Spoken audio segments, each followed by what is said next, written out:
રાષ્ટ્રીય જનતા દળના સર્વોચ્ચ નેતા અને પૂર્વ રેલવે મંત્રી લાલુ પ્રસાદ યાદવ દિલ્હીની રાઉઝ એવેન્યુ અદાલતમાં મહત્વપૂર્ણ સુનાવણી માટે પટનાથી તેમના પરિવાર સાથે રવાના થયા છે.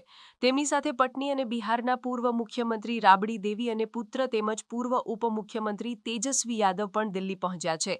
આ મામલો ભારતીય railway catering and tourism corporation કૌભાંડ સાથે સંબંધિત છે, જેમાં અદાલતે તમામ આરોપીઓને રૂબરૂ હાજર રહેવાનો નિર્દેશ આપ્યો છે.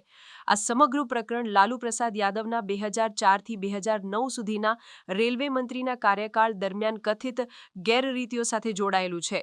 કેન્દ્રીય તપાસ બ્યુરોનો મુખ્ય આરોપ એ છે કે આઈઆરસીટીસીની માલિકીના રાંચી અને પુરીના 2 હોટલોના સંચાલનનો કરાર એક ખાનગી કંપનીને અપાવવાના બદલામાં બિનામી કંપની મારફતે યાદવ પરિવારને પટનામાં મૂલ્યવાન જમીનનો પ્લોટ મળ્યો હતો.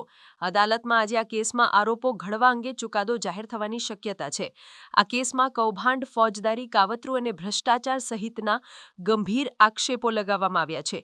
આ કેસનો ચુકાદો બિહારના રાજકારણ માટે અતિ મહત્વપૂર્ણ માનવામાં આવે છે, કારણ કે તે રાજ્યમાં આગામી વિધાનસભા ચૂંટણી પહેલા રાજકીય પરિદૃશ્ય પર ગહન અસર કરી શકે છે.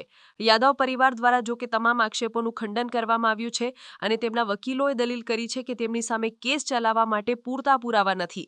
અગાઉ અદાલતે મે મહિનામાં બંને પક્ષોની દલીલો સાંભળ્યા બાદ પોતાનો આદેશ અનામત રાખ્યો હતો અને હવે આજે વિશેષ ન્યાયાધીશ વિશાલ ગોગણે ચુકાદો સંભળાવશે, જેના પર દેશભરના રાજકીય વર્તુળોની નજર ટકેલી છે.